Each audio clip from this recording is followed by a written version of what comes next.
Hey guys, what's going on? Welcome to another video. We are back once again, and I am out here enjoying the beautiful weather once again, filming some videos for you guys. And today's topic is actually going to be a little something different. I like to do videos like this from time to time, but basically what it is kind of like a story time kind of video.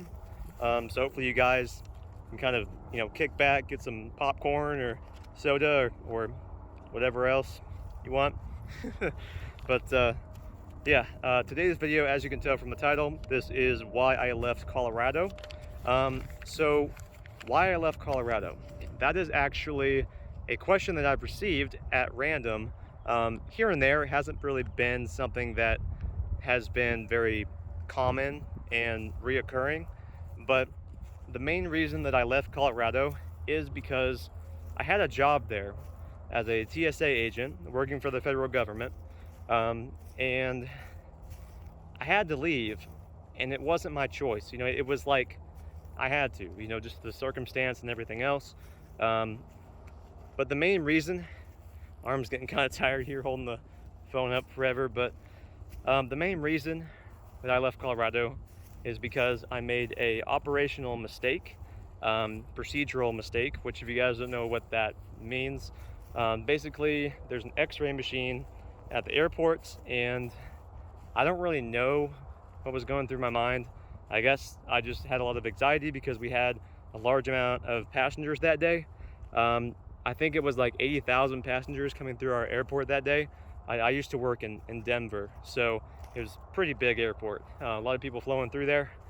But basically, I marked a bag. This is the first occurrence, so I believe it happened 3 times that I made this mistake. But once the first mistake was already made, it just spiraled from there, and it wasn't good. So the first mistake, you get into this repetitive process. Every 30 minutes you cycle to different positions, but I was on the x-ray machine, and I had marked a bag for search.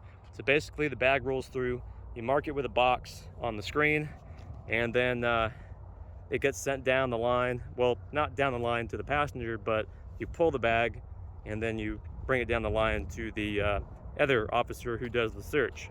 And basically I have marked the bag for search, but I did not pull the bag from the x-ray machine, and that's a no-no with them.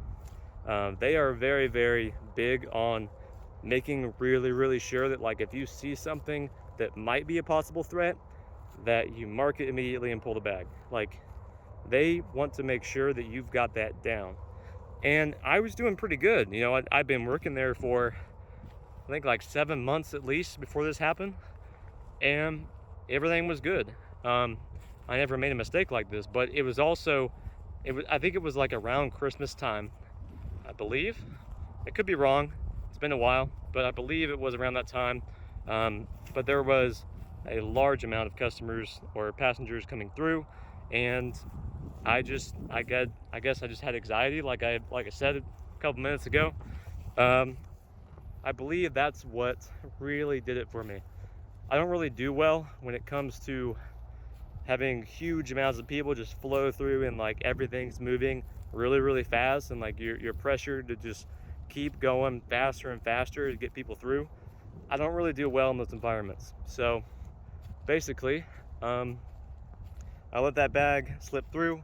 The officer that was doing the search for the bags, he actually saw, because they have another screen over there, where they also basically, they get like a duplicate of whatever I marked on their screen. And so they're cycling through the images and looking for that bag, and they can't find the bag.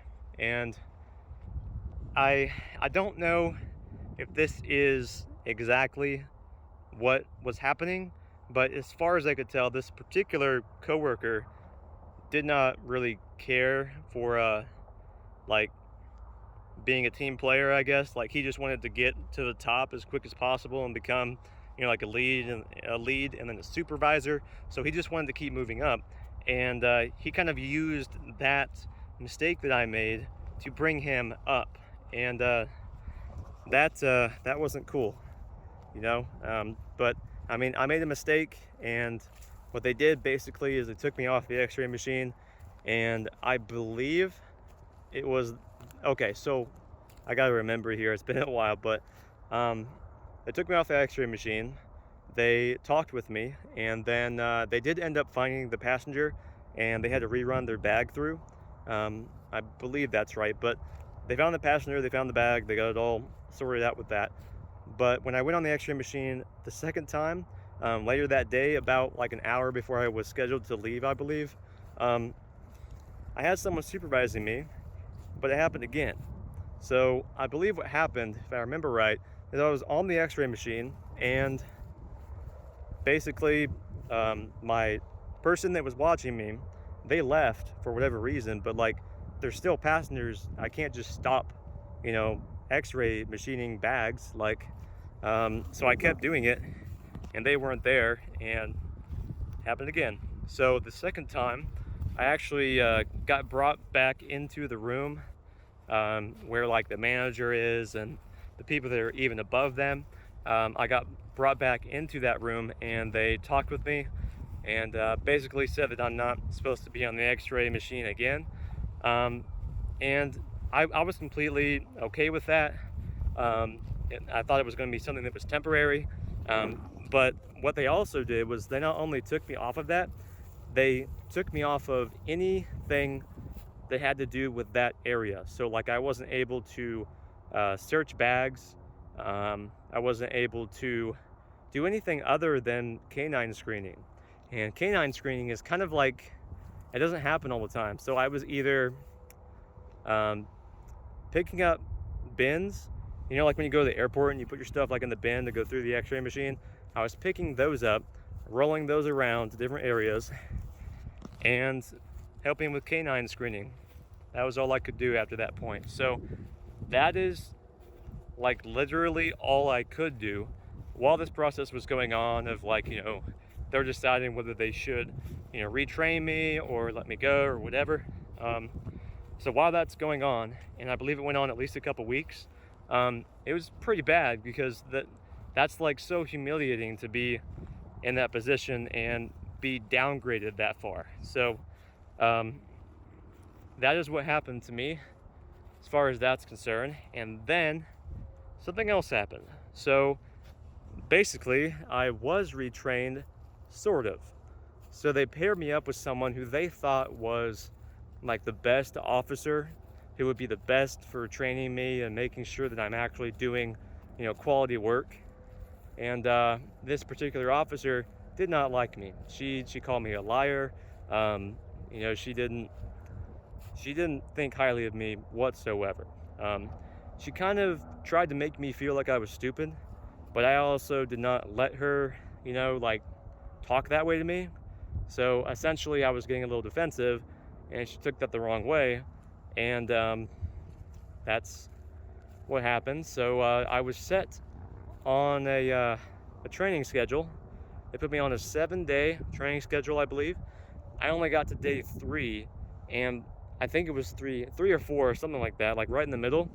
And then that's when they let me go. So basically what they did was I believe I was screening a bag, because I was there being retrained by this professional, long-time officer who's been there a while, you know, stuff like that, like work politics type stuff going on here. But I was being retrained by this person, and meanwhile this person that was retraining me was going behind my back, talking to managers about me, saying that I really don't act like I want to be there, or that I want to work or take things seriously, which I was taking things seriously. It's just some people just misunderstand me and the way that I convey things. But yeah, so basically what happened was they took me back in that room again, and instead of talking with me, they handed me a paper first, and the paper basically goes over like why you're being terminated, and that I believe I'm eligible for rehire after 3 years, which is this year, so 2022. In fact, the day that I'm shooting this right now is actually March 2nd, 2022, and I believe it's March 8th that I would be able to reapply. But I'm definitely not reapplying at that location. Maybe like another location or like another, you know, government agency, because my experience was pretty bad with them. I met some good people, but I also met some bad people, and the bad people ended up costing me my job, basically. So it is kind of like a sad story, you know. It's not something that I ever thought would happen. You know, I was just trying to go to Colorado to, you know, enjoy the mountains and have a nice job, and kind of like a cool job, you know. It's kind of cool to say that, you know, you work for the government and you have this jacket which looks kind of like a CIA jacket, that I would always wear all the time.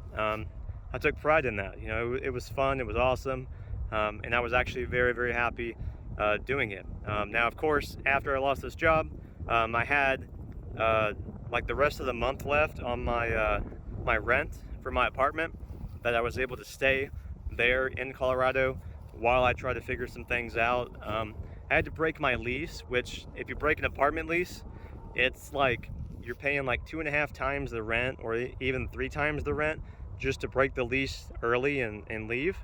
And that was quite a bit of money, because Colorado, my monthly rent was like $1,400 a month. So imagine that, just like 2.5 times or even 3 times that. So it was really bad. My girlfriend at the time was also very, very upset. Like, when we got back to Kansas here, it was pretty bad. She took it pretty hard, and then I ended up feeling like it was all my fault, which I believe the majority of it was, because I made the mistakes. But it also partly wasn't my fault either, because people were talking behind my back things that weren't true. So it was a whole mess, but that is why I left Colorado. It was not by choice. It was because I was basically forced to. I didn't have anywhere to get a job that would pay well, really, because my rent prices were just so high. But it was fun while it lasted. I hope that someday I'll be able to go back to Colorado, but I won't be working for them, at least at that location. I don't think so. If I ever change my mind, though, I believe I'll let you guys know. I'm watching there's some like SUV that just tried to do like a drift or something.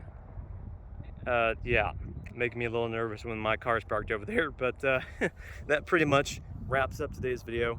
Thank you for watching. I'll see you in the next one.